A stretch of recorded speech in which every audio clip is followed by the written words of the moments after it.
할렐루야! 여러분 어째 한 주간 평안하셨습니까? 지난 한 주도 하나님의 그 말씀 가운데 지내셨으리라고 생각합니다. 푸른 마르고 꽃은 시드나 우리 하나님의 말씀은 영원합니다. 영원하신 그 하나님의 말씀을 붙들고 나아가길 주님의 이름으로 축복합니다.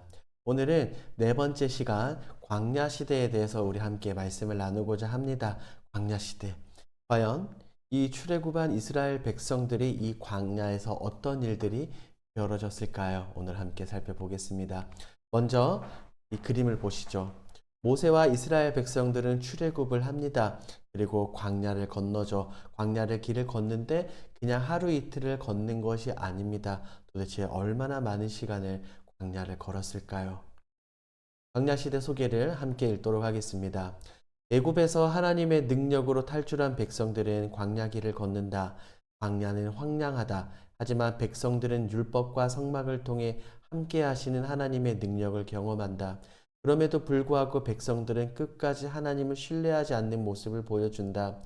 이는 곧 세상에서 살아가는 우리의 모습과 비슷하다. 이스라엘 백성들의 모습이 곧 우리의 모습임을 기억하자. 광야 시대는 그렇습니다. 광야에서 이스라엘 백성들은 끊임없는 불평과 불만, 의심하고 염려했죠. 마치 우리의 모습과도 동일합니다. 이 광야 시대 강의를 들으시면서 이 이스라엘 백성들과 나의 모습을 똑같다고 생각하시면서 들으시면 여러분들의 피부로도 와닿게 될 것입니다. 함께 살펴보겠습니다. 첫 번째는 장소의 이동입니다.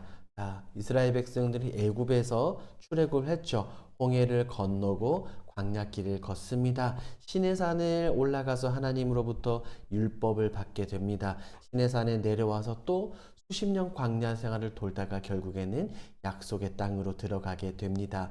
장소의 이동이 이와도 같습니다. 그렇다면 하나님께서는 이 이스라엘 백성들에게 요구하고 원하시는 것이 무엇일까요? 바로 이거예요. 첫 번째, 오직 하나님만 의지하라는 겁니다. 어떠한 상황에서도 하나님만 바라보라.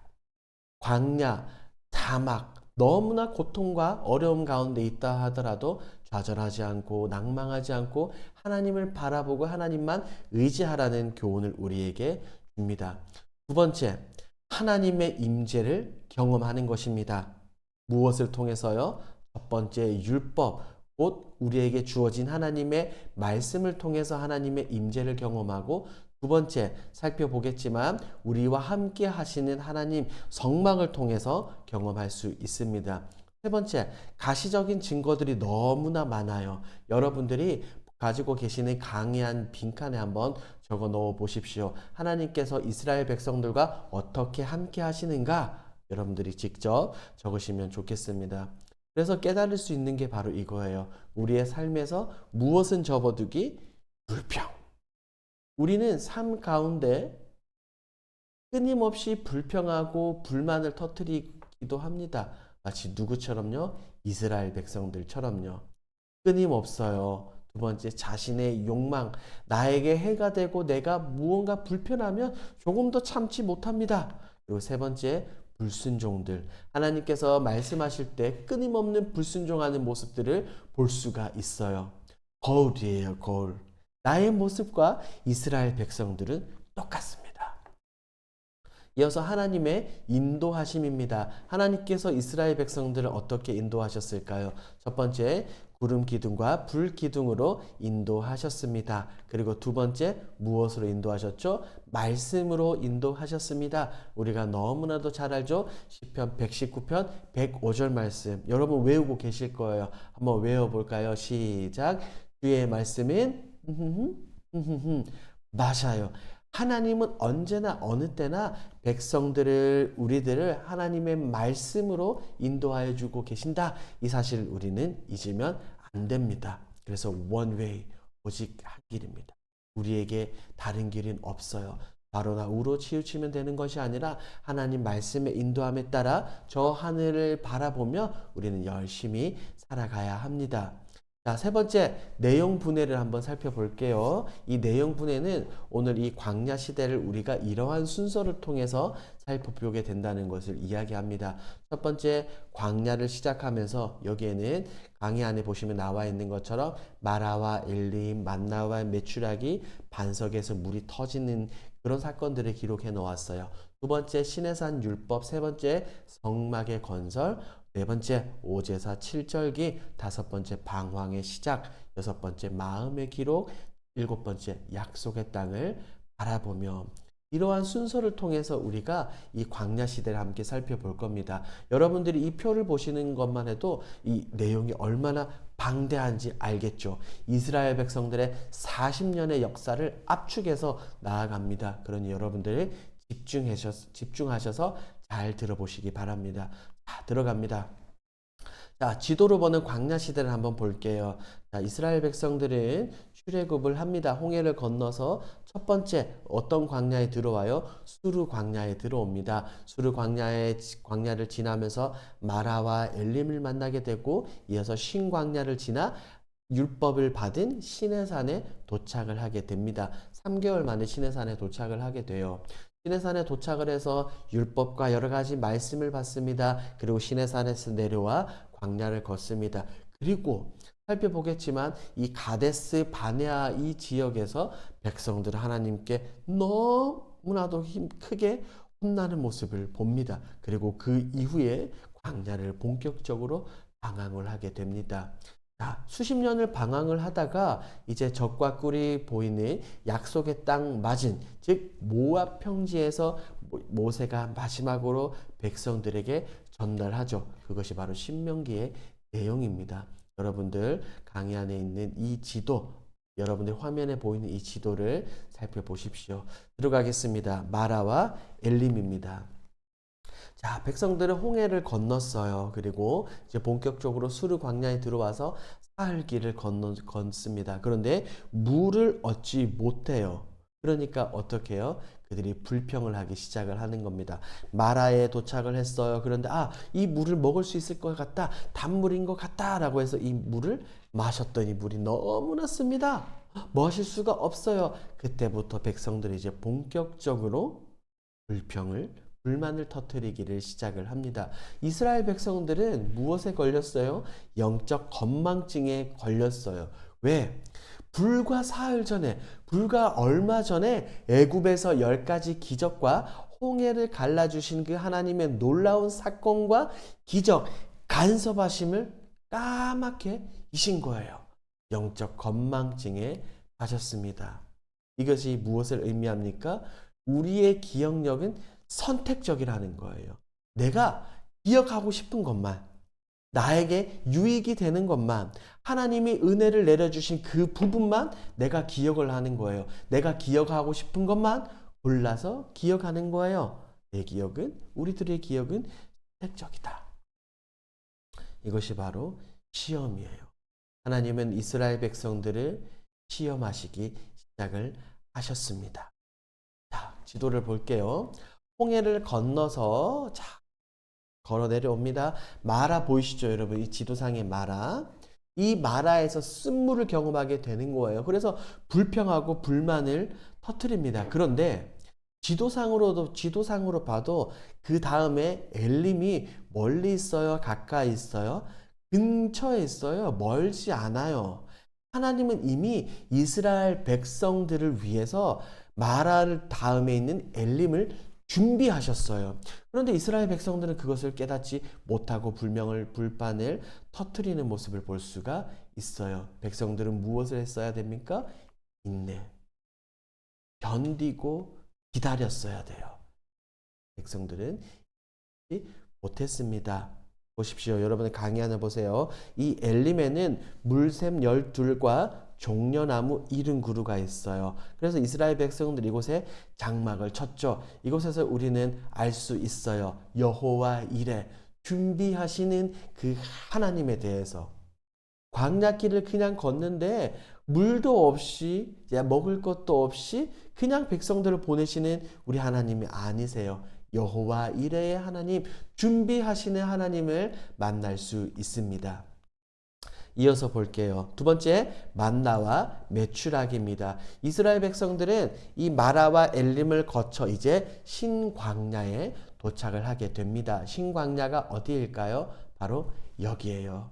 엘림을 지나서 여러분 이제 주황색 길과 보라색 길이 있는데 이스라엘 백성들 어디 이 두 갈래 길 중에 어디로 갔는지는 모르겠어요. 하지만 여러분들 화면에 보이신 지도처럼 이 신광야가 있죠. 백성들은 이제 이곳에 도착을 한 거예요. 자, 시간이 언제 지났어요? 출애굽하지 한 달 반 이 신광야에 도착을 했습니다. 엘림과 시내산 사이에 있는 그 광야예요. 문제는 이곳에 도착을 했는데 그들이 가지고 나온 식량이 어떻게 되었어요? 고갈이 되었어요. 먹을 것이 없어요. 그들의 선택은 무엇입니까? 하나님께 기도하기보다 또다시 불만을 터뜨리는 모습을 볼 수가 있어요. 강의 안에 제가 기록을 해 놓았죠? 출애굽기 16장 3절을 보십시오. 자, 이때 백성들은 이렇게 이야기하는 거예요. 과거에 얽매이기 시작하는 거예요. 과거 생각을 하는 거예요. 아, 우리가 애굽에 있었을 때는 이렇게 좋았는데 지금 광야에서 우리가 죽게 생겼다라고 이야기하는 겁니다. 그러니 지금 이스라엘 백성들은 영적 건망증에 빠져서 출애굽의 본질을 잊었어요. 왜 하나님이 그들을 수백 년간 노예 생활하던 애굽에서 건져내셨는지, 왜 홍해를 건너고 이 광야 땅으로 인도하셨는지 백성들의 그 본질을 까맣게 잊었어요. 그럴 때 하나님은 이스라엘 백성들에게 간섭하시기 시작을 하십니다. 하나님의 방법이에요. 무엇입니까? 바로 그들 가운데 만나를 보내주시죠. 만나의 뜻이 이거예요. 이것이 무엇이냐? 이게 뭔지 모르는 거예요. 자고 일어나면 하나님이 하늘로부터 이 희고 이제 꿀 섞인 과자 같은 맛이라고 성경에 이야기하고 있잖아요. 그것을 보내주시는 거예요. 일용할 양식이에요. 하루에 한 번 보내주시고 여섯째 날에는 두 오매를 거둘 수 있는 양을 하나님은 허락해 주십니다. 자, 이렇게 만나로서 이제 배를 부르는데 배가 차게 되는데 이제는 또 불평하기 시작을 하는 거예요. 고기가 없다. 고기가 먹고 싶어요 라고 불평을 할 때 하나님은 그들에게 동일하게 메추라기를 보내주십니다. 그래서 백성들이 이 메추라기를 잡아서 그들이 원하던 고기를 섭취하게 되죠. 자, 여기에서도 우리가 알 수 있는 것이 있어요. 무엇이에요? 만나와 메추라기 사건을 통해서 오직 하나님만 의지하라. 오직 하나님만 의지하라. 만나를 통해서 메추라기를 통해서 날마다 일용할 양식을 부어주시는 허락해 주시는 하나님을 바라보고 의지해야 된다는 거예요. 그런데 놀랍게도 민수기를 계속해서 살펴보게 되면 백성들은 이렇게 고백해요. 우리 마음이 이 하찮은 음식을 싫어하노라. 백성들이 하나님 앞에서 불평하고 불만을 터뜨립니다. 우리가 이 하찮은 음식을 싫어합니다. 이제 지겹습니다. 라고 말이에요. 이 하찮은 음식이 무엇을 뜻합니까? 맞아요. 만나. 하나님이 날마다 내려주시는 그 만나에 대해서 불평하는 이스라엘 백성들의 모습을 살펴볼 수 있습니다. 그래서 백성들은 광야에서 실패했어요. 이 의미가 무엇일까? 이겁니다. 여러분들의 강의 안에도 나오는데 이 이스라엘 백성들과 예수 그리스도의 모습을 비교하는 거예요. 하나님의 아들로서 부르심을 받은 이스라엘 백성들은 먹을 것으로 투덜거리고 불평함으로 하나님께 순종하는 아들로서의 사명을 감당하지 못한다라고 이야기를 합니다. 자, 성경에서 말하는 신령한 음식이란 무엇입니까? 그것은 바로 생명의 떡이죠. 예수님은 분명하게 말씀하셨어요. 요한복음 6장을 여러분들 살펴보십시오. 나는 생명의 떡이다 라고 이렇게 예수님을 말씀하셨어요. 그래서 이 만나, 즉 생명의 떡, 이것은 일용할 양식을 우리에게 주시는 거예요. 성경은 이렇게 이야기합니다. 예수님은 이스라엘 백성들은 광야에서 실패하셨지만 예수님은 승리하셨다라고 말이에요. 그래서 구약에서 살펴볼 수 있는 그리스도라는 책에서 예수님에 대해서 이렇게 말합니다. 광야에서 불평하지 않고 시험을 이기시며 이스라엘이 아들로서의 사명의 실패를 극복하셨다. 백성들은 광야에서 음식 때문에 불평하고 실패하셨지만 예수님, 하나님의 아들이신 예수님은 광야에서 승리하셨다고 분명하게 이야기를 해요. 어떻게? 인간의 능력이 끝나는 시점에서 하나님의 능력은 시작된다는 것을 우리는 기억을 해야 합니다. 내 능력 밖의 일이에요. 내가 포기하고 내가 하나님께 전적으로 맡기기 시작할 때 하나님은 그때야 비로소 기적을 일으켜 주신다는 거예요. 자, 이어서 3번 반석에서 물 나온 사건을 한번 살펴보도록 하겠습니다. 성경에서는 반석에서 물이 터져 나온 사건을 2번 기록을 하고 있습니다. 그런데 그 사건이 같은 사건이 아니라 다른 사건이에요. 지명과 여러 가지 정황이 굉장히 비슷해 보이기는 하지만 달라요. 광야를 시작하면서의 사건, 하나는 광야 거의 끝마칠 때쯤의 사건입니다. 한번 살펴볼게요. 첫 번째, 르비딤에서의 사건이에요. 이는 출애굽기 17장에 등장을 합니다. 이제 백성들이 신광야, 아까 지도를 보여드렸죠? 신광야에 도착을 했는데 동일하게 물이 없어요. 여러분 생각해 보세요. 사막에서 광야에서 물이 없다는 것. 사람들이 이제 물을 마시지 않고 얼마나 버틸 수 있을까요? 보통 일주일에서 길면은 열흘 정도라고 생각을 합니다. 그런데 이 수백만의 사람들이 물이 없습니다. 그러니까 어떻게 돼요? 그들은 또다시 불평하기 시작을 합니다. 영적 건망증, 즉 기적의 하나님을 어떻게 잊었어요. 그래서 그들은 또 불평을 하게 되는 겁니다. 그래서 하나님은 모세를 통해서 반석에서 물이 나오게끔 하는 거예요. 그런데 잘 생각해 봐요, 여러분. 출애굽한 이스라엘 백성들이 200에서 약 250만으로 생각을 하거든요. 그런데 백성들만 나온 것이 아니라 그들의 가축들이 있어요. 그러니까 이 모든 백성들과 생명체들이 마실 수 있는 물의 양은 어땠을까요? 얼마나 많은 물이 터져 나와야 그들이 다 마실 수 있을까요? 여러분 생각해 보세요. 그저 약수터에서 졸졸졸 흐르는 그런 정도의 수준의 물이 아닐 거예요. 이게 이제 광야에 있는 한 산이에요. 아마도 이런 산에서 물이 터져 나오는데 폭포수와 같은 엄청나게 많은 양의 물이 쏟아지지 않았을까라고 추측을 해볼 수 있어요. 수백만의 사람들과 가축들까지 한 번에 먹어야 되기 때문입니다. 그런데 성경은 이렇게 말. 백성들의 진심은 무엇이냐? 바로 하나님을 시험하려. 그들이 여호와를 시험하려 이르기를 여호와께서 우리 중에 계신가 안 계신가 하였음이더라. 하나님이 우리와 함께 하시나? 우리와 함께 하지 않나? 그들은 하나님을 시험하기. 이거 첫 번째 무리바에서 터져나온 물 사건입니다. 자, 르비딤의 두 번째는 무리바예요. 이것은 민수기 20장에서 등장하는 겁니다. 그런데 이 시기가 광야 생활 거의 마지막, 광야 생활 약 38년, 39년 즈음에 일어났던 사건이에요. 이것은 성경을 보니까 미리암의 죽음 이후에 일어난 사건이에요. 그러니까 앞서 살펴본 출애굽기 17장에서 나왔던 르비딤의 사건과 달라요. 왜? 미리암이 죽었다라고 그 전에 나와 있기 때문이에요. 또다시 이스라엘 백성들은 뭐 하는 모습을 볼 수 있죠? 불평을 하기 시작을 합니다. 백성들이 끊임없는 원망과 불평과 불만을 하나님께 쏟아내기 시작을 하는 거예요. 그때 하나님은 또다시 모세에게 명령을 하시는데 이때 모세가 참지 못하죠. 모세는 화를 내면서 지팡이로 반석을 2번 땅땅 내려치는 거예요. 그래서 이 사건을 계기로 모세는 하나님으로부터 혼나게 되죠. 무슨 심판을 당하게 돼요? 너는 약속의 땅에 들어가지 할 것이다 라는 이 명령을 듣게 됩니다. 얼마나 슬픕니까? 모세. 하나님의 경건함, 하나님의 영광을 나타내고 드러내 보이지 못했다는 사건을 통해서 그는 가나안 땅에 들어가지 못해요. 그런데 이 모세와 이 반석의 중요한 의미를 가지고 있습니다. 여러분 한번 볼까요?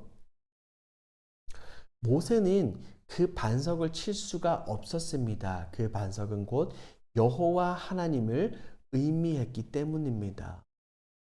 이 반석과 우리는 예수 그리스도를 동일선상에 놓을 수 있습니다. 왜요? 모세가 반석을 쳤을 때 그 반석에서 물이 쏟아져 나왔죠. 마찬가지로 우리 주 예수님은 십자가에 달려 돌아가셨어요. 창에 찔림으로 인해 물과 피를 다 쏟아내셨습니다.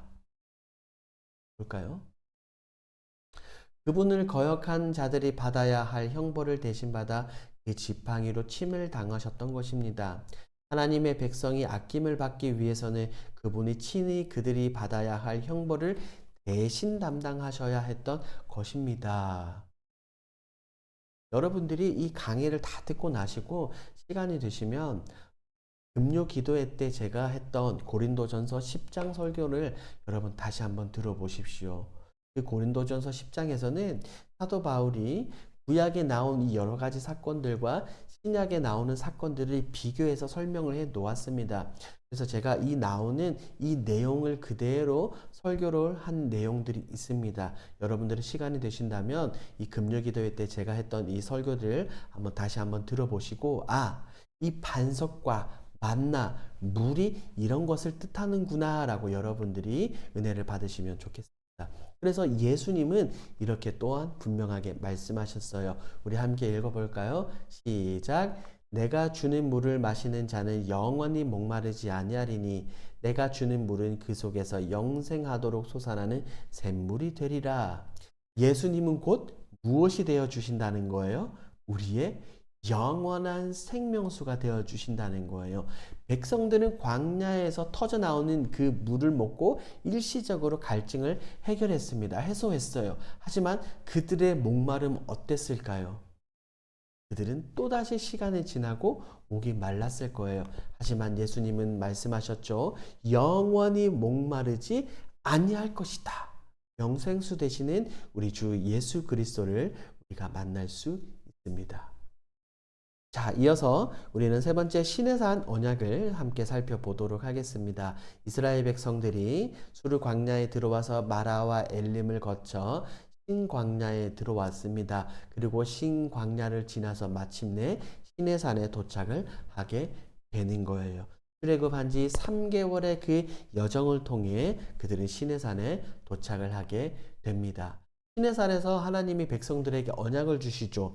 시내산에서 주셨던 이 언약을 우리는 옛 언약이다라고 볼 수 있고, 그 다음에 신약에 나오는 우리 주 예수 그리스도께서 십자가에 달려 돌아가신 사건을 우리는 새 언약이다, 새로운 언약이다라고 우리는 볼 수가 있습니다. 그래서 시내산에서 이스라엘 백성들은 하나님과 다시 한 번 더 언약을 체결하는 모습을 볼 수가 있어요. 언약을 체결하기 이전에 백성들은 준비를 합니다. 언약의 핵심은 곧 살펴보겠지만 바로 이거예요. 10계명입니다. 10가지 계명을 우리에게 주셨는데 이 계명에 대해서도 우리가 함께 살펴보고자 합니다. 여러분들 강의안을 보십시오. 여러분들 강의안을 보시면 시내산 언약을 기록하시오. 출애굽기 19장 5절에서 6절 제가 이렇게 빈칸을 해놨죠. 여러분들이 이 시내산 언약 19장 5절에서 6절이 무엇을 말하는지 여러분들이 한번 성실히 한번 적어 보십시오. 자, 시내산 언약은 살펴보면 하나님께서 직접 그 돌판 가운데 기록을 해 주셨습니다. 그것은 핵심은 바로 하나님 사랑과 이웃 사랑이에요. 하나님을 사랑하고 내 이웃을 사랑하라라는 이 말씀이에요. 그런데 보세요. 하나님은 우리에게 이 언약, 율법을 주시면서 우리가 이것을 하나님의 은혜에 하나님의 자녀가 될 수 있는 아무런 자격이 없다는 것을 분명하게 말씀을 해 주셨어요. 너무나도 부족하고 연약한 우리이기 때문이에요. 하지만 중요한 것은 이 율법을 주시기 이전에 19장에서 이미 하나님과의 관계를 먼저 맺었어요. 하나님의 자녀가 되고 하나님의 백성이 먼저 되게끔 하나님께서 인도하셨다는 거예요. 여러분들이 출애굽기 말씀을 여러분 천천히 정독 한번 해 보십시오. 율법을 주시기 이전에 백성들과 먼저 관계를 맺으시는 하나님의 모습을 볼 수가 있습니다. 이것은 하나님의 권위 아래에 있다라는 것을 의미를 합니다. 이어서 살펴봅니다. 십계명 요약을 한번 볼게요. 여러분의 강의 안에 나와 있죠. 강의 한 6페이지에 보시면 시내산 언약의 핵심 이것이 있습니다. 그리고 6페이지 중반절에 보면 제가 조금 전에 말씀을 드린 언약을 맺을 자격이 없지만 하나님이 우리와 관계를 맺어 주셨죠. 이어서 7페이지 하반에 있는 십계명 요약을 한번 보도록 하겠습니다.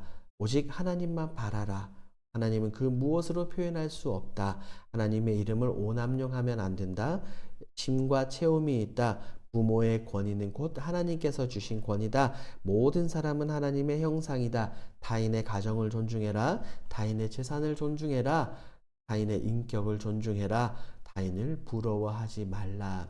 이것이 바로 십계명의 요약입니다. 여러분들이 이 십계명 10가지 계명을 여러분들이 한번 요약을 한번 적어 보십시오.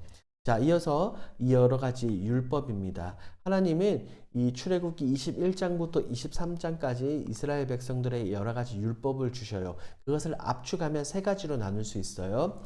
시민법, 의식법, 도덕법입니다. 즉 이스라엘 백성들에게 주신 거예요. 이것은 이스라엘 백성들 자체가 한 나라, 한 민족, 한 국가였죠. 그래서 하나님이 그들 가운데 주신 이 시민법과 의식법이에요. 이 시민법과 의식법은 우리가 지킬 수 없는 거예요. 왜? 그 당시에 이스라엘 백성들에게 주신 말씀이고 율법이기 때문입니다. 하지만 세 번째 나오는 이 도덕법, 이것은 십계명을 이야기하거든요. 이 도덕법 십계명은 시대와 공간, 시공간을 넘어서 21세기를 살아가고 있는 2023년을 살아가고 있는 우리에게 적용이 될 수 있고 2030년을 살아갈 우리의 자녀들에게도 모든 세대에게도 적용이 될 수 있는 것이 바로 이 도덕법이에요. 오늘날 모든 그리스도인들, 주님 오시기 전까지 태어나는 모든 하나님의 백성들은 이 도덕법을 우리는 지켜야 합니다. 십계명 지켜야 될까요? 지키지 말아야 될까요? 우리는 지켜야 합니다. 하지만 여러 가지 시민법과 여러 가지 의식법은 우리가 지켜도 되지 않아야 되는 그런 율법입니다. 이 부분은 나중에 시간이 된다면 여러분들과 함께 나누도록 하겠습니다. 이어서 우리 함께 성막을 살펴보도록 하겠습니다. 그림에 보이는 것이 이스라엘 백성들이 광야에서 그들의 진 가운데 쳤던 바로 성막입니다. 성막에 대해서 함께 살펴볼게요. 자, 함께 읽습니다. 백성들과 함께 거하고자 하는 하나님의 처소이다. 백성들과 함께 하시는 하나님의 임재하심을 경험할 수 있다. 이제 시내산에서 하나님은 모세에게 성막에 대해서 말씀을 해 주셨습니다. 하나님께서 너는 이런 재료로 이러한 방법으로 이 성막을 만들어라 라고 말씀하셨고 이후에 모세와 백성들은 자원하는 마음으로 그들의 진 가운데 성막을 만들었어요. 차근차근 살펴보겠습니다. 자, 성막은 이것입니다. 하나님과 백성들의 만남의 장소입니다. 그리고 성막은 이동식 예배당이다 라고 볼 수 있어요. 왜냐하면 이제 백성들이 광야를 움직일 때 그들의 천막과 그들의 성막을 다시 거뒀다가 그곳에 어느 곳에 도달하게 되면 다시 천막과 성막을 쳤죠. 그래서 이동하는 이동식 예배당이다 라고 이렇게 볼 수가 있습니다. 그리고 이 성막을 만들 때 모세가 백성들에게 이야기를 했습니다. 그럴 때 백성들은 너무나도 기쁘고 자원하는 마음을 가지고 많은 물건들을 가지고 왔어요. 얼마나 많이 가지고 왔냐면 모세가 이렇게 말했죠. 이제 그만! 이제 됐어! 충분합니다! 라고 이야기할 정도였습니다. 여러분, 이 성막은 우리에게 있어서 굉장히 큰 의미가 있습니다. 성막은 우리 가운데 이스라엘 백성들 가운데 친히 찾아오시는 하나님에 대해서 알 수가 있어요. 이 성막을 또 다른 이름으로 우리는 회막이다라고 그렇게 이야기를 해요. 성막은 하나님의 임재하시는 하나님의 처소인 반면에 회막이라고 부르는 것은 이스라엘 백성들이 하나님과 만나는 장소입니다. 하나님 편에 봤을 때는 성막이고 백성들의 편에 봤을 때는 회막이 되는 거예요. 그런데 놀라운 것은 성막은 이 광야 시대에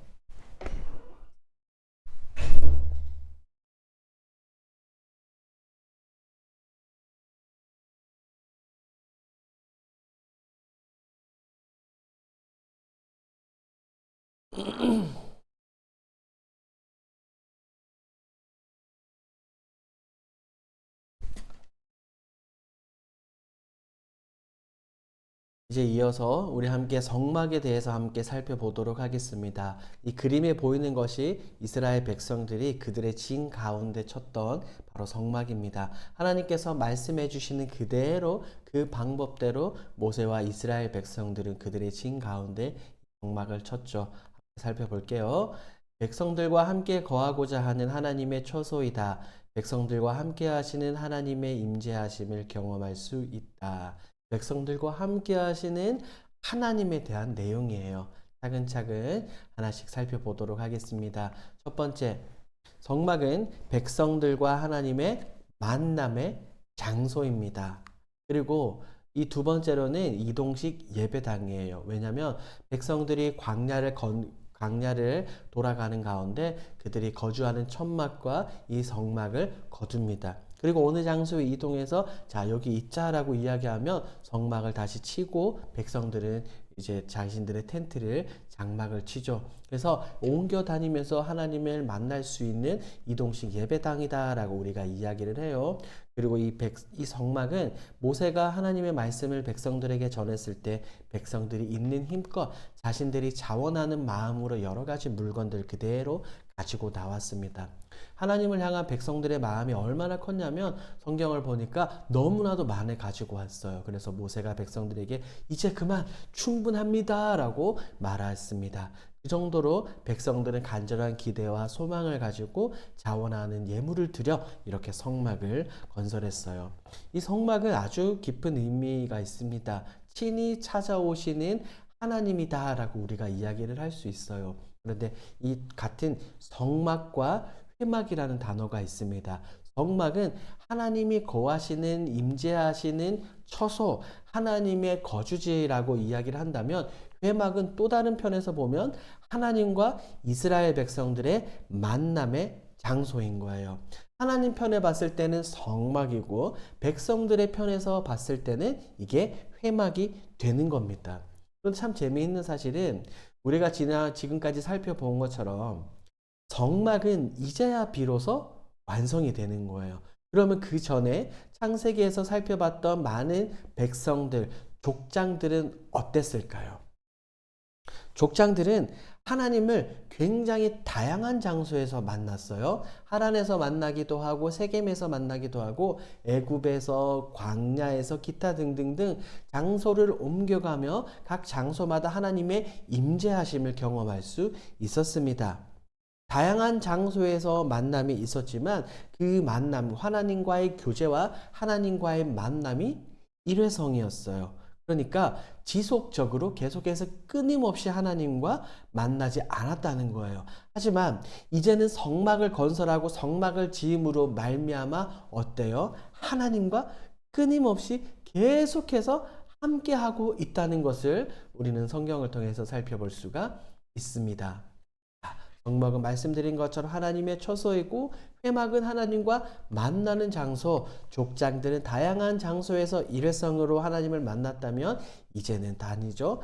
지속적인 만남, 하나님이 우리와 함께 하신다. 이것을 우리는 무엇이라고 부릅니까? 바로 임마누엘, 우리와 함께 하시는 하나님. 이 임마누엘 하나님을 성막에서도 우리가 함께 발견할 수 있습니다. 자, 이 성막에 관한 것은 하나님께서 시내산에서 모세에게 이미 말씀해 주셨어요. 마치 그림을 보여주듯이 그림을 그려서 설계도를 알려주듯이 모세에게 말씀하셨죠. 그 이후에 모세는 백성들에게 그대로 전달하고 이후에 성막을 그대로 만들게 됩니다.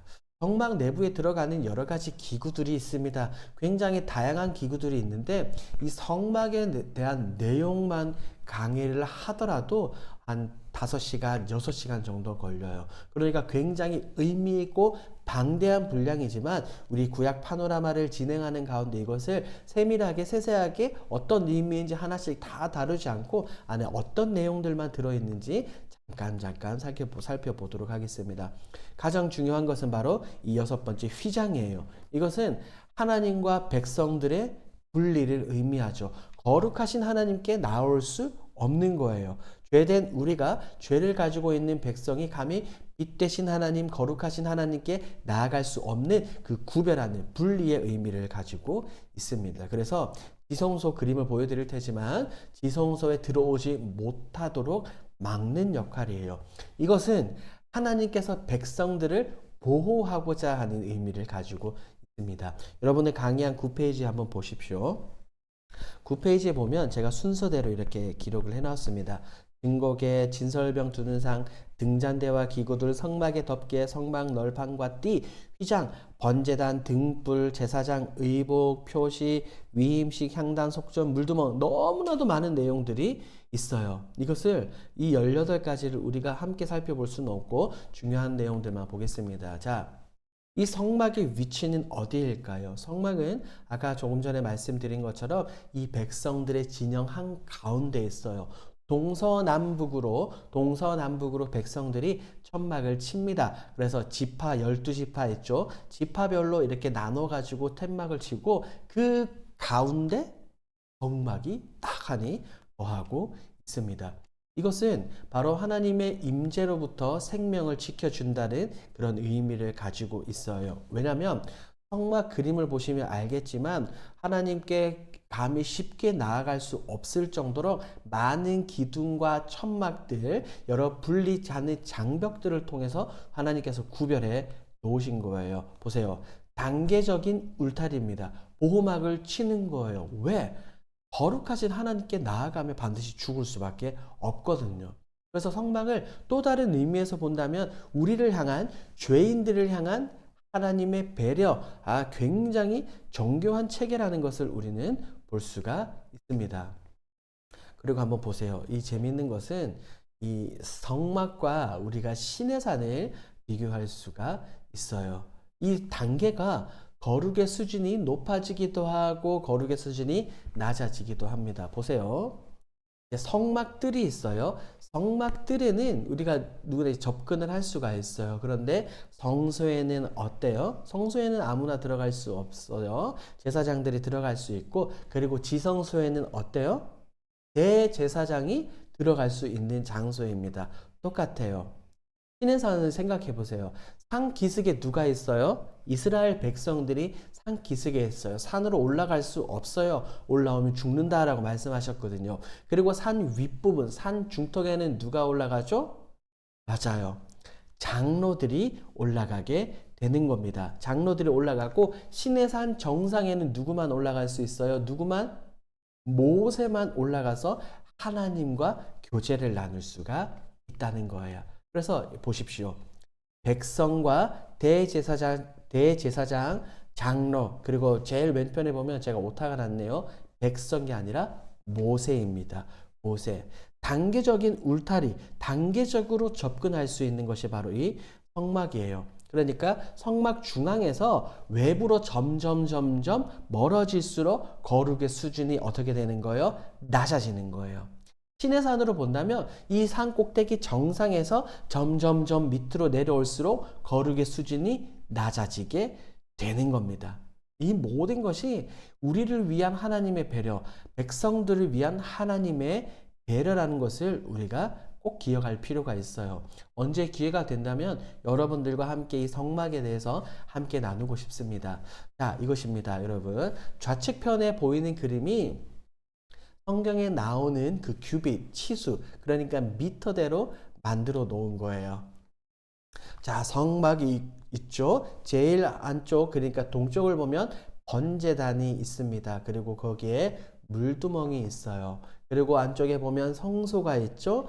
성소에 금향당, 금초대, 뭐 상 이런 게 있고 그 안으로 더 들어가는 거예요. 안으로 들어가면 무엇이 있습니까? 지성소가 있죠. 지성소에는 우리가 잘 알고 있듯이 언약궤가 있습니다.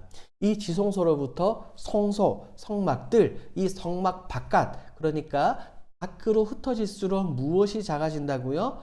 거룩함. 이게 작아진다는 겁니다. 시내산으로 본다면 시내산 정상이 지성소이고 산 중턱이 성소이고 그리고 산 기슭이 바로 성막들이 되는 겁니다. 자, 오른편을 보면 오른쪽 그림은 바로 대제사장들이 입는 에봇이다라고 이야기를 해요. 아무나 입을 수 없어요. 제사장들만 입는 이 에봇입니다. 관, 금패, 흉패, 우림과 둔민, 기타 등등등 여러 가지 내용이 있는데 여러분들이 한번 살펴보시면 좋겠습니다. 자, 그리고 바로 이게 이제 광야의 사막에 그대로 모형을 그대로 그려놨다는 그 성막이에요. 자, 보시면 아까 말씀드린 것과 같이 그 끝에는 양옆에는 기둥과 천으로 구별해 놓았어요. 구분을 해 놓았고 그리고 여기에 보이는 게 바로 성소입니다. 이 성소 안에 들어가면 무엇이 있다라고 말씀드렸죠? 그래요. 지성소가 있습니다. 이 성소 안에 들어오면 이렇게 금잔대와 진설병 두는 상, 그 다음에 이런 게 있고 저기 안에 지성소죠. 여기 안에 휘장이 탁 쳐져 있어요. 아무나 갈 수 없다는 거죠. 그런데 우리 구주 예수 그리스도께서 십자가에 달려 돌아가심으로 인해 성전에 있는 무엇이 찢어졌습니까? 휘장이 달라졌죠. 그것은 이제는 누구나 예수 그리스도의 보혈의 피를 힘입어서 하나님께 담대히 나아갈 수 있다는 것을 의미합니다. 이전에는 대제사장만 한 번 들어갈 수 있었던 하나님과의 관계 교제이지만 예수님을 통해서 이제는 누구나 언제나 어느 때나 아무 부담 없이 하나님께 나아갈 수 있게 되는 거예요. 이게 바로 정막의 깊은 의미입니다. 자, 이어서 레위기에 등장하는 5가지 제사를 함께 살펴보도록 하겠습니다. 자, 5가지 제사 그리고 여러 가지 절기가 있는데 이 내용들도 굉장히 방대합니다. 하지만 여러분들이 부담을 가지지 마시고 그냥 5가지 제사는 이런 게 있구나 그리고 7가지 절기는 이런 것이 있구나 라고만 생각하시면 됩니다. 그래서 나중에 이 내용들이 궁금하시면 성경책과 강의안을 통해서 여러분들의 궁금점을 해소하시면 됩니다. 함께 읽어볼게요. 5가지 제사의 방법은 하나님께 나아가 예배하는 방법을 우리에게 알려준다. 제가 구약 파노라마 첫 시간에 분명하게 말씀을 드렸어요. 이 5가지 제사는 하나님께 나아가서 제사, 즉 예배를 드리는 방법을 우리에게 알려준다고 말입니다. 하나씩 살펴볼까요? 첫 번째 제사는 바로 번제입니다. 번제. 이것은 온전한 하나님을 향한 온전한 헌신을 표현하는 제사의 행위예요. 즉 예배의 행위죠. 이것을 완전한 헌신, 왜냐하면 제물을 온전히 하나님 앞에서 태우거든요. 남김없이 하나님께 태운다. 온전한 완전한 헌신을 의미를 합니다. 그래서 여기 나오는 이 제물은 곧 나의 목숨, 우리의 생명이라고 생각을 하면 됩니다. 우리의 것을 하나님께 드린다는 의미예요. 그래서 그 제물이 양, 소, 염소, 비둘기 등등등 다양한 동물들이 이렇게 있습니다. 이것이 바로 번제입니다. 자, 두 번째는 소제입니다. 소제는 다양한 곡식을 가지고 하나님께 드리는 제사의 방법이에요. 이 소제라는 것은 이 곡식과 또 다른 제물과 함께 하나님께 올려드릴 수가 있습니다. 그래서 자세히 살펴보면 이것은 내 재산, 내 물질은 하나님께 속해 있다라는 것을 의미를 합니다. 이어서 화목제입니다. 화목제는 하나님께 감사를 표현할 때 드리는 제사입니다. 그런데 이 화목제에는 개인의 화목제가 있고 공동체의 화목제가 있어요. 자, 어떤 개인의 화목제가 있을까요? 강의안을 보시면 11페이지 중반에 나와 있죠. 감사제, 서원제, 낙헌제가 있습니다. 예상치 못한 하나님으로부터 받은 축복, 은혜를 표현하며 하나님께 서원할 때 그리고 복과 상관없이 범사에 감사하며 하나님께 드리는 것이 바로 이 낙헌제물이에요. 그리고 개인을 넘어서 공동체의 제사는 이거예요. 하나님과의 언약이 다시 갱신될 때, 왕이 세워질 때, 그리고 성전 봉헌식에서 이런 화목 제물이 우리가 된다는 것을 볼 수가 있습니다. 방향을 보시면 나와 있는 것처럼 흠없는 암소나 수소, 암양 및 수량, 암염소 및 수염소가 있습니다. 제사 중에 유일하게 이 화목 제물을 하나님께 드리고 나서 사람들과 함께 어울릴 수 있어요. 함께 나눠 먹을 수 있다는 거죠. 자, 네 번째 속죄제입니다. 이것은 우리가 우발적으로 갑자기 나도 모르게 우발적으로 지은 죄에 대한 하나님에 대한 제사입니다. 그런데 이것은 절대로 고의로 알고 일부러 지은 죄는 용서가 안 돼요. 나도 모르게 부지중에 짓는 그 죄에 속하기 위해서 하나님께 드리는 그 제사입니다. 그래서 이것은 자신을 하나님 앞에서 정결하고 깨끗게 한다라는 이 의미를 가지고 있습니다. 이것이 속죄제고요. 제물을 보시면 흠 없는 수송아지, 순염소, 암염소, 기타 등등등 이렇게 나와 있습니다. 다섯 번째 속건제입니다. 속건제. 자, 이것은 하나님 사람에게 고의 없이 지은 죄를 다루는 제사입니다. 이것은 두 번째로는 죄인들을 회복하는 거예요. 그리고 만약에 내가 누군가에게 죄를 지었다면, 잘못을 했다면 그 사람에게 반드시 피해 보상을 하고 나서 하나님께 나와 제사를 드려야 되는 거예요. 그렇지 않으면 하나님께서 이 제사를 받아들이지 않습니다. 당사자에게 보상을 치른 후 제사. 자, 이 다섯 가지 제사 너무나 머리 아프죠, 여러분? 괜찮아요. 안 외우셔도 돼요. 여러분들이 기억하실 것은 번제와 소제와 화목제와 속건제, 속죄제가 있다. 이 다섯 가지 제사가 있구나 하는 것만 여러분들이 외우시면 됩니다. 참 재미있는 것은 이 다섯 가지 제사에도 우리 예수 그리스도의 모습을 볼 수가 있다는 거예요. 이 부분은 여러분들이 보너스로 한번 보겠습니다. 자, 번제. 이것은 하나님의 뜻에 복종하신 예수 그리스도의 전적인 희생을 뜻합니다. 제가 모든 것을 다 태워서 하나님께 드린다고 했잖아요. 마찬가지로 예수님께서 십자가에서 완벽하게 100% 예수님은 하나님께 당신을 드리셨어요. 두 번째 소제. 죄 없는 그리스도의 순결한 섬김을 이야기를 합니다. 왜냐하면 이 소제는 곡식이잖아요. 그렇죠? 그래서 피가 없는 제사입니다. 세 번째 화목제입니다. 이 화목제는 그리스도의 피 흘림 희생을 통한 하나님과의 관계 회복이에요. 여러분이 강의안을 보시면 12페이지에 제가 이 부분도 표로 이렇게 표시를 해 놓았죠. 제물의 피를 제단 사면에 쫙 뿌리는 거예요. 이 뿌리는 피가 예수 그리스도의 피 흘림의 희생을 의미하는 것입니다. 하나님께 감사하면서 드리는 거예요. 네 번째 속죄제입니다. 자, 속죄제는 제물의 피를 번제단의 이 넷불에다가 이렇게 바른다고 해요. 그리고 피는 그 번제단 밑에 쫙 쏟는 거예요. 그래서 이것은 제사장과 온 백성의 죄가 사해진다는 것을 의미하는데, 예수님으로 본다면 우리의 죄를 100% 그대로 가져가신 예수님, 우리의 죄를 그대로 가지고 십자가에 달려 돌아가신 예수님을 의미하는 거예요. 자, 다섯 번째 속건제입니다. 이것은 피를 단에 뿌리고 기름은 불태웁니다. 이것은 우리의 죄의 대가를 지불하신 예수 그리스도를 예표합니다. 번제, 소제, 화목제, 속죄제, 속건제, 이 다섯 가지 제사 깊은 의미는 이해하지 못해도 여러분들이 이 다섯 가지 제사가 있구나라는 것만 여러분들이 기억하시면 됩니다. 자, 이어서 일곱 절기, 7절기에 대해서 함께 살펴보도록 하겠습니다. 7절기는 중요해요. 하지만 똑같이 외우지 못하셔도 됩니다. 함께 읽어볼게요. 절기는 하나님의 인도하심을 기억하는 행위다.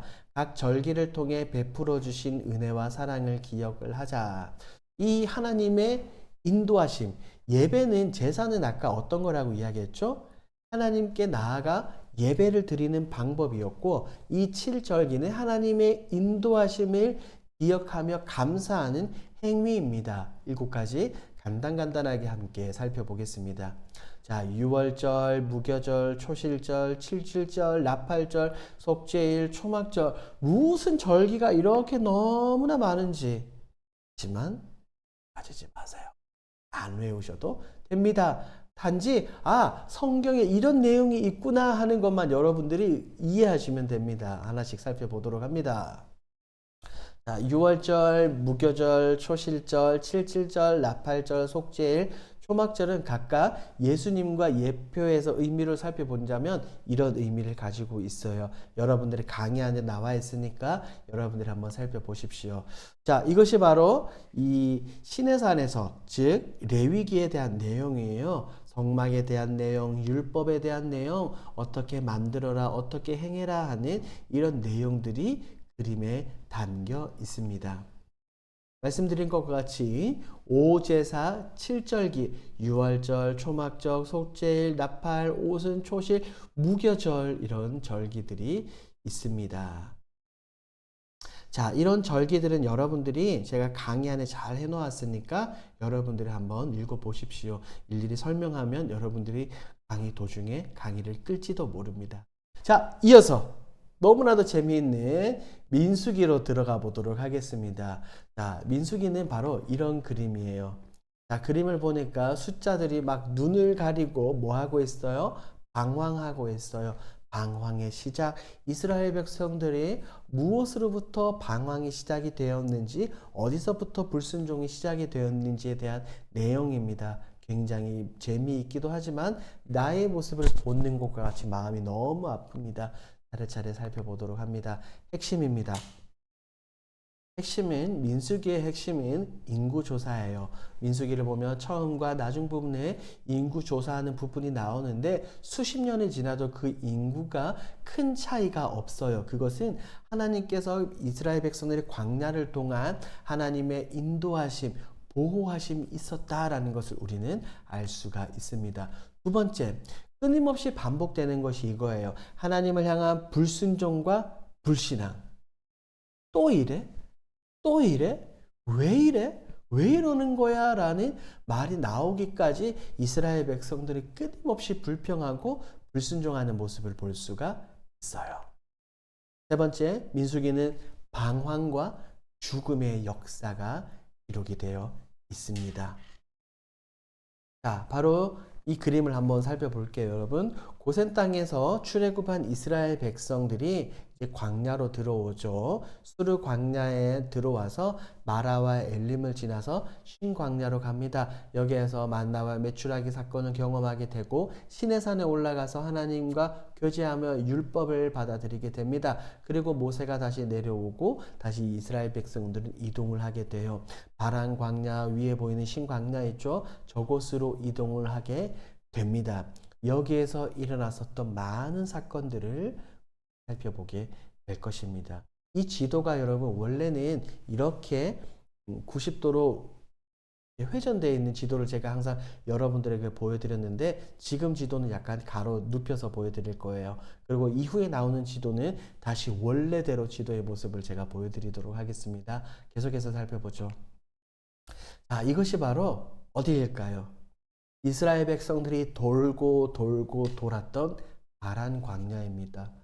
오늘날 시대의 광야예요. 여러분들이 눈으로 봐도 여기에 뭐가 있습니까? 없습니까? 없어요. 나무도 거의 없고 물도 보이지도 않고 이스라엘 백성들이 이 땡볕에서 이 광야를 돌면서 얼마나 힘들었을까요? 자, 방황입니다. 방황. 광야에서 끊임없이 불평하는 백성들이었지만 끝까지 포기하지 않으시는 하나님의 모습을 볼 수 있다. 수십 년간 그들은 불평을 했어요. 하지만 하나님은 그들을 혼내시고 심판하시기는 하지만 포기하지 않으셔요. 즉 버려두지 않으셨다는 것. 끝까지 참아주시고 인내하셨다. 끝까지 붙들어 주셨다라는 것을 알 수 있어요. 자, 이 성경 민수기를 보면 예수님을 예표하는 세 가지 핵심 키워드가 등장을 합니다. 첫 번째, 바로 만나입니다. 이것은 곧 생명의 떡이신 예수 그리스도를 의미를 합니다. 아까 요한복음 말씀을 제가 보여드렸죠. 이 요한복음을 살펴보십시오. 두 번째, 생수예요. 목마를 때 반석에서 물이 터져 나왔잖아요. 말씀드린 것 같이 우리 예수님은 영원히 목마르지 않을 영원한 생명수가 되어주신다. 세 번째, 노뱀. 십자가에 달리신 예수님입니다. 광야에서 불평하다 불뱀을 물려 죽는 모든 자들마다 노뱀을 바라본 자들은 살게 되었습니다. 그래서 예수님 역시 요한복음 3장에서 이 광야에서 있었던 민수기의 사건을 예로 드시면서 예수님이 인자도 높이 들려야 된다라고 말씀하셨어요. 자, 끊임없는 불평을 한번 볼게요. 첫 번째, 환경에 대한 불평이에요. 그래서 그들이 악한 말로 하나님께 나와 모세와 그들의 지도자들에게 끊임없이 불평과 불만을 터뜨려요. 그때 하나님은 그들 가운데 불을 내려주셔서 그들을 혼내시고 심판하는 모습을 볼 수가 있어요. 두 번째는 음식에 대한 불평입니다. 만나에 대한 불평이에요. 그런데 하나님은 이때도 화를 내시죠. 아, 그래? 내가 너희에게 질리도록 먹게 해줄게 라면서 만나와 메추라기를 그들에게 보내주셨어요. 자, 가장 중요한 장소에 드디어 도착을 했습니다. 가데스 바네아라는 이 장소입니다. 왜냐하면 이 장소가 너무나 중요해요. 한번 볼게요. 왜냐하면 이제 약속의 땅을 앞두고 각 지파별로 한 명씩을 뽑습니다. 그래서 이 약속의 땅은 어떻게 하게 하는 거예요? 정탐하게 하는 겁니다. 자, 그 정탐 지역이 바로 남쪽인 신광야에서 북쪽 르흡까지 정탐을 이렇게 하게 되는 거예요. 그래서 이 정탐꾼들이 12명의 정탐꾼이 40일 동안 가나안 땅 젖과 꿀이 흐르는 약속의 땅에 들어가서 정탐을 하고 그 결과물을 가지고 오죠. 무엇입니까? 커다란 포도송이 젖과 꿀이 흐른다. 그리고 그들은 부정적인 말을 하는 거예요. 메뚜기다. 보겠습니다.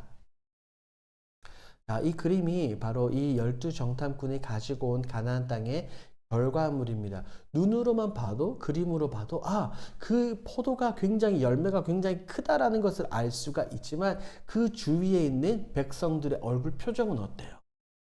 저 열매를 보고 굉장히 기뻐하고 좋아할 줄 알았지만 그들은 절망하고 근심에 빠집니다.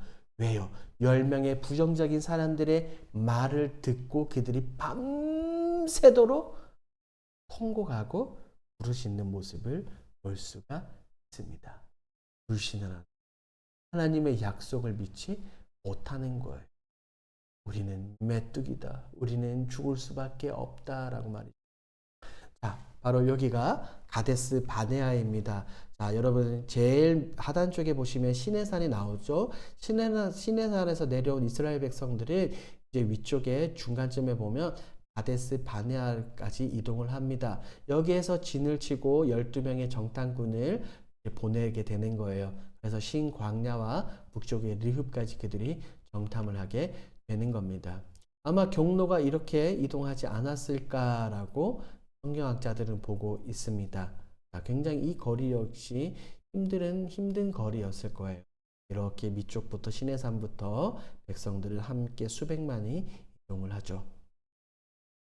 자, 이게 바로 가데스 바네아, 현재 가데스 바네아의 지역에 있는 이 표지판이라고 합니다. 저도 직접 가보지는 않았지만 실제로 이곳 땅에 이것을 기억하기 위해서 이런 표지판이 세워져 있다고 합니다. 자, 가데스 바네아 정탐꾼 불신의 결과는 어떻게 되었을까요? 그들의 이 정탐꾼의 이야기를 듣고 하나님을 어떻게 원망합니다. 모세와 아론을 원망했다는 것은 그들을 세워준 그들의 뒤에 있는 하나님을 원망하고 하나님에 대해서 불신했다는 것을 이야기를 해요. 그래서 그들은 너무나도 충격적입니다. 애굽을 떠난 것을 후회해요. 수백 년 동안 노예로 지냈던, 노예로 비참하게 살았던 그 애굽을 떠난 것을 그들은 후회합니다. 그래서 말하는 거예요. 다시 돌아가자. 우리가 새로운 리더를 세워서 다시 애굽 땅에 돌아가자라고 이야기를 합니다. 그것은 하나님께 정면으로 반박하는 거예요. 하나님의 언약의 약속을 뭐 하는 거예요? 거부하는 거예요. 하나님께서 그들의 민족의 조상 아브라함에게 해 주셨던 이 땅을 너와 너의 자손들에게 주겠다라고 약속하신 그 약속을 거부하는 겁니다. 싫어요. 우리는 이 땅에 싫어요. 우리는 못 가겠어요. 애굽으로 돌아갑시다라고 그들이 이야기를 합니다. 그래서 그들은 새로운 지휘관을 세우자라고 이야기를 해요. 말인즉슨 모세와 아론을 어떻게 하겠다? 못 믿겠다. 그들을 죽이자. 왜냐하면 성경을 보니까 모세와 아론이 백성들 앞에 엎드렸다라고 이야기를 합니다.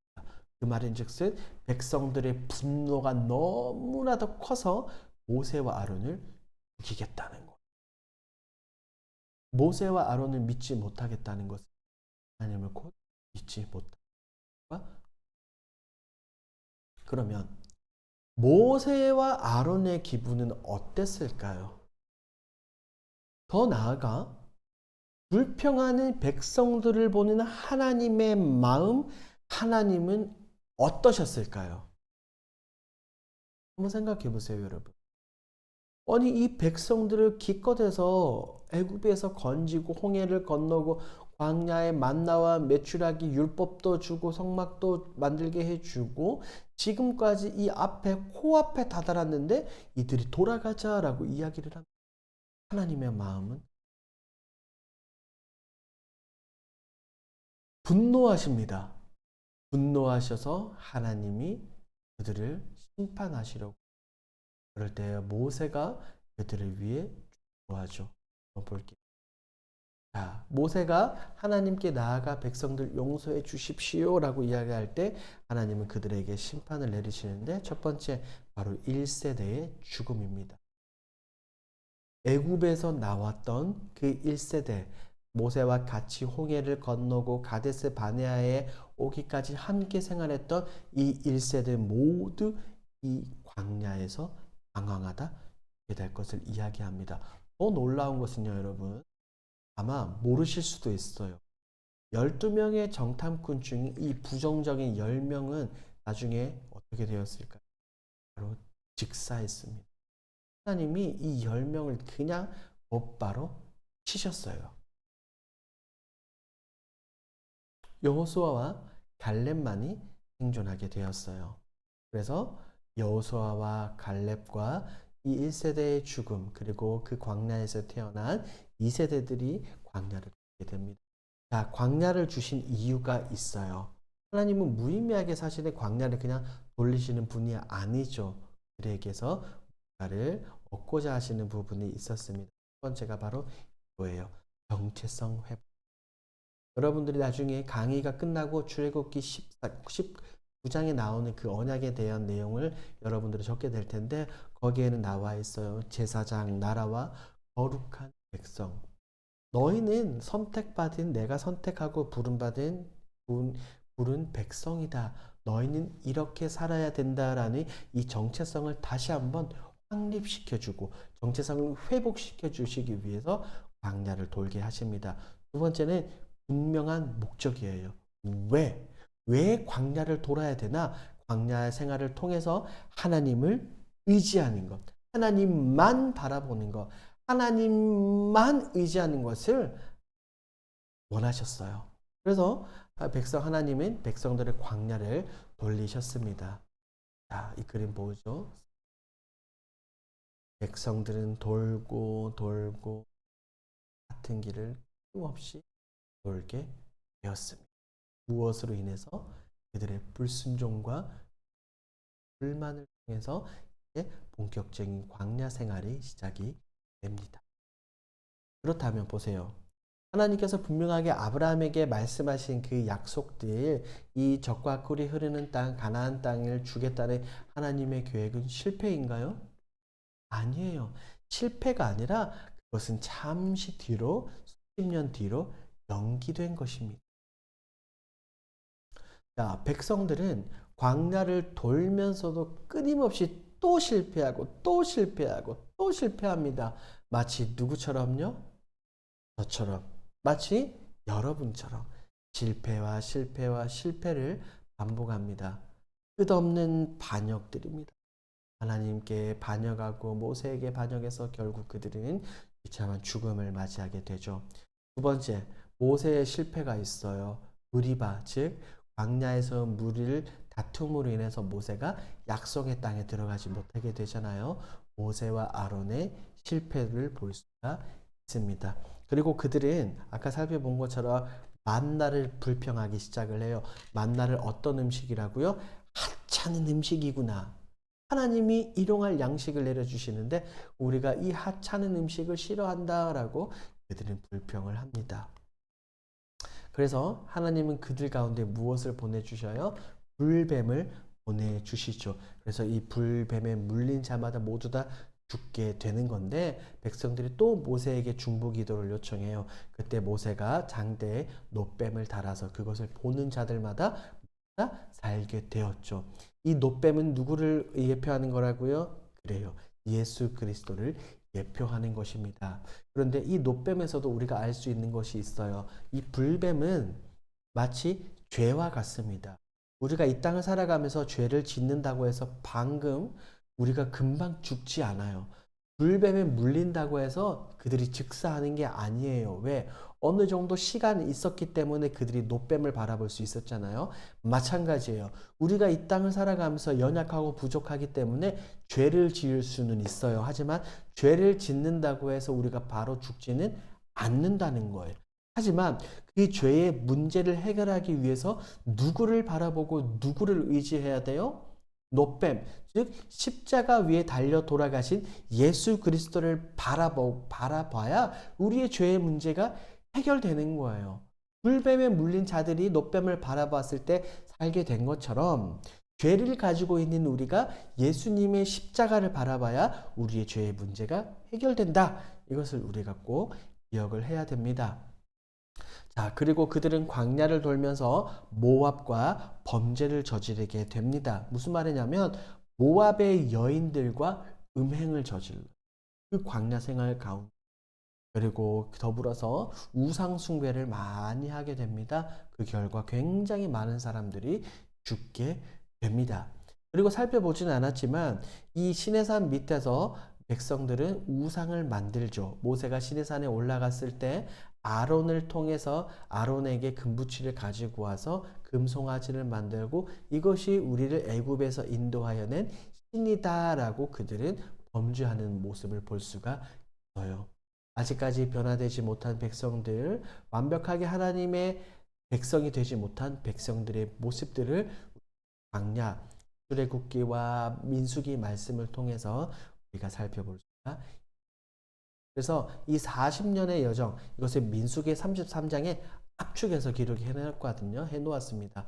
1번 애굽에서 시내산까지는 1절에서 15절, 시내산에서 가데스 바네아까지는 16과 17, 광야를 방황하는 그 내용은 18절에서 36절까지, 그리고 네 번 가데스에서 모압까지, 즉 이제 땅을 약속의 땅 건너편에 도착하기까지 37절에서 49절에 대한 내용이 나와 있습니다. 여러분들이 민수기 33장 말씀을 여러분들 한번 정독해 보시고 머릿속에 그 이스라엘 백성들의 여정을 한번 그려 보십시오. 중요한 건 이겁니다. 모압까지 일주일이면 갈 수 있었습니다. 하지만 40년이 걸렸어요. 가나안을 앞두고 자신들의 과거를 돌아보고 하나님께 대한 절대 복종을 다짐할 필요가 있었어요. 이 이유 때문에 하나님은 이스라엘 백성들을 광야 생활, 광야를 했어요. 그리고 시간이 지나 모압 동편에 다다른 이스라엘 백성들을 있습니다. 자, 모세는 다시 한 번 더 이스라엘 백성들에게 하나님의 말씀을 전합니다. 그것이 바로 신명기입니다. 신명기, 창세기, 출애굽기, 레위기, 민수기, 신명기. 신명기의 핵심은 그들의 하나님의 말씀을 그들의 어디에 새기라? 마음에 새기라는 것입니다. 살펴볼게요. 자, 모압 평지가 어디일까요? 가운데 보니까 요단강이 흐르죠. 그리고 우측편에 보면 바로 여기가 모압 평지입니다. 백성들은 가데스 바네아에서 돌고 해서 수십 년이 지나고 난 이후에 이제 약속의 땅으로 건너가기 위해 이 모압 평지에 모이기 시작을 한 거예요. 그때 모세가 백성들에게 다시 한 번 더 이야기를 합니다. 가데스 바네아 에돔 족속 때문에 우회하죠. 그래서 마음이 상했어요. 결국에는 이제 모압에 도달하게 됩니다. 간략한 지도예요. 가데스 바네아 보이시죠, 여러분? 그리고 저기 호르산에서 죽고요. 그 다음에 에돔 족속이 허락하지 않는 거예요. 그래서 나중에는 저기 밑으로 우회해서 돌아가게 되는데 또 불평을 하게 되는 겁니다. 결국은 이 모압 땅, 모압 평지에 도착을 합니다. 핵심 내용을 살펴보겠습니다. 모압 평지, 약속의 땅을 앞두고 일어났어요. 일어난 내용이에요. 바로 신명기가 그런 내용이죠. 핵심은 바로 이겁니다. 무엇? 기억하라. 무엇을 기억할까요? 너희들의 부모님 1세대의 불순종과 불신앙을 기억하라는 거예요. 그리고 1세대가 다 죽었지만 하나님께서 똑같이 너희를 번성하게 해주셨다라는 것을 기억하라는 거예요. 하나님의 은혜죠. 두 번째, 언약의 재확인입니다. 1세대에게는 모세가 직접 계시를 받아 하나님의 율법을 그대로 전했습니다. 하지만 광야에서 태어난 2세대들은 그 율법을 제대로 알지 못했어요. 그래서 모세가 다시 한 번 더 그들을 동편의 이 평지에 모아놓고 하나님의 말씀을 전하는 것이 있어요. 그래서 우리는 신명기라고 이야기하지만 이것을 또 다른 말로 바꿔보면 명심기, 반드시 명심해야 될 것, 반드시 기억해야 될 것, 반드시 마음판에 기록해야 될 것을 의미를 합니다. 그래서 하나님의 말씀이 율법이 모세의 말이 똑같이 그대로 반복되는 모습을 볼 수가 있습니다. 언약은 1세대를 넘어 2세대로 가게 되는 거예요. 출애굽기, 레위기에 나오는 율법들을 반복한. 자, 이 신명기에는 모세의 설교가 3개가 등장을 합니다. 이제 모세의 설교를 3부분으로 나눌 수 있어요. 자, 첫 번째 설교는 바로 이거예요. 과거에 있었던 일. 과거에 그들의 조상들에게 하나님께서 행하셨던 일, 어떤 기적들, 어떤 행동들에 대해서 모세가 분명하게 설교를 합니다. 그리고 두 번째 설교는 바로 이겁니다. 현재 지금 2세대들 가나안 땅 약속의 땅에 들어갈 너희들에게 백성들에게 기대하시는 일에 대해서 모세는 설교를 하는 겁니다. 그러면서 또다시 시내산 언약 율법들을 한 번 더 설명하는 모습을 볼 수가 있습니다. 그래서 율법, 그 다음에 정복하고 이어가는 것, 이것을 다시 한번 설교를 합니다. 모세의 3번째 설교예요. 이것은 앞으로 미래에 하나님께서 너희들에게 이스라엘 백성들에게 이러한 것을 행하실 거야 라는 것을 분명하게 보여주고 있습니다. 그래서 백성들은 하나님의 말씀에 순종해야 되는 것을 약속을 해요. 그래서 모압 땅에서도 다시 한 번 더 하나님과 언약을 체결하는 모습을 볼 수가 있는데 그것을 모압 언약이다라고 이야기를 합니다. 그리고 이 반석에서 물이 터져 나온 사건을 통해서 모세는 약속의 땅으로 들어가요? 못 들어가요? 들어가지 못합니다. 이미 아론은 죽었지만 리더십의 교체가 있죠. 모세가 죽고 누가 세워집니까? 여호수아가 세워지게 되는 겁니다. 자, 이 부분을 우리에게 한번 적용할 수 있어요. 이렇게 정리해 볼 것 같아요. 한번 읽어볼까요? 시작. 사랑하라. 누구를 사랑하라는 거예요? 하나님을 사랑하라는 겁니다. 하나님이 우리에게 주신 율법을 2가지로 정리하면 하나님 사랑, 이웃 사랑이잖아요. 첫 번째 하나님을 사랑하고 두 번째 내 이웃을 사랑하는 것입니다. 두 번째, 기억하라. 무엇을 기억해야 될까요? 하나님이 지금까지 베풀어 주신 은혜와 사랑, 율법, 믿음, 순종, 이것을 기억하라는 거예요. 1세대의 불순종, 우리는 이스라엘 백성들의 모습을 반면교사 삼아야 된다는 거예요. 기억해서 우리가 그대로 안 하면 된다는 거예요. 세 번째, 새기라. 우리의 머리가 아니라 우리의 어디에 새기라? 마음판에 깊이 새기라. 잊지 않도록, 까먹지 않도록, 다시는 이 옛날의 과거가 되풀이되지 않도록 마음판에 깊이 새기라는 이 적용점을 우리는 볼 수가 있습니다. 그래서 신명기 6장에 나오는 이 말씀이 너무나도 중요해요. 우리가 잘 알고 있는 것처럼 이것은 쉐마의 말씀이다라고 우리가 이야기할 수 있잖아요.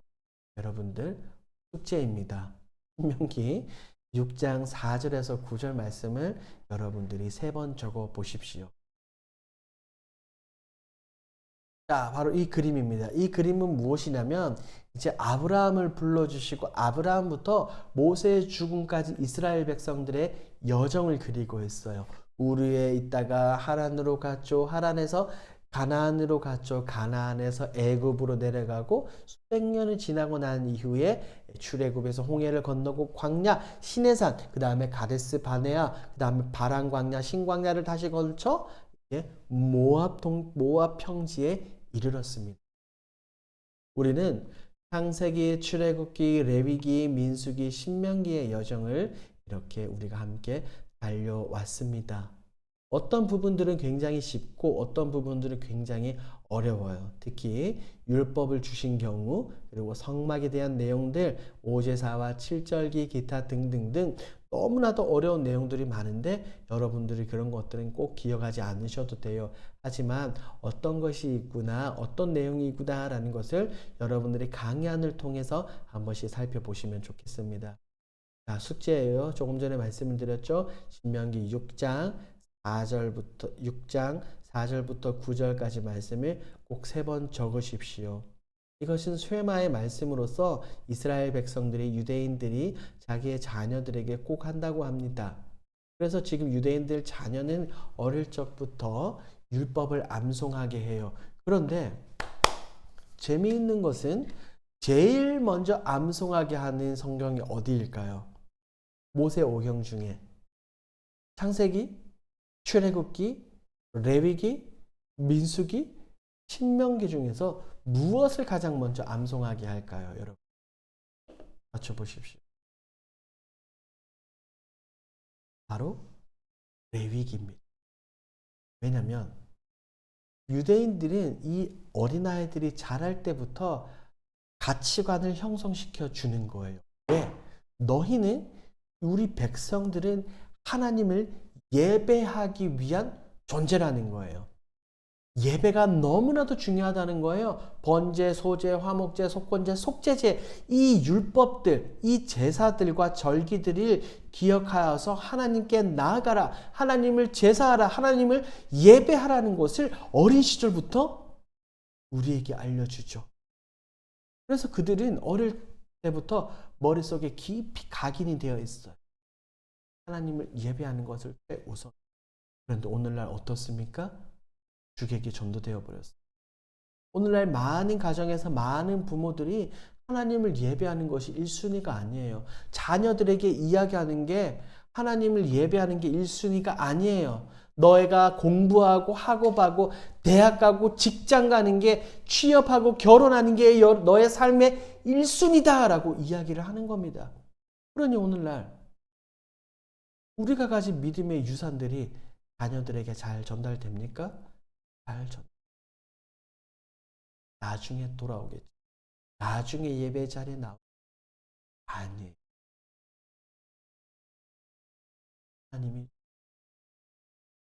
하나님을 예배하는 것이 내 이유입니다.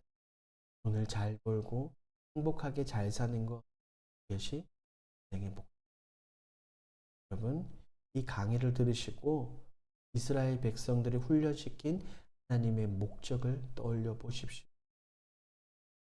하나님을 의지하고 하나님을 사랑하고 베풀어 주신 하나님을 기억하는 것. 여러분들만 기억하는 것이 아니라 여러분들의 자녀들과 자녀손들에게 말씀 전달하기 위해서 여러분들이 내가 먼저 하나님의 말씀을 마음판에 새겨야 되죠.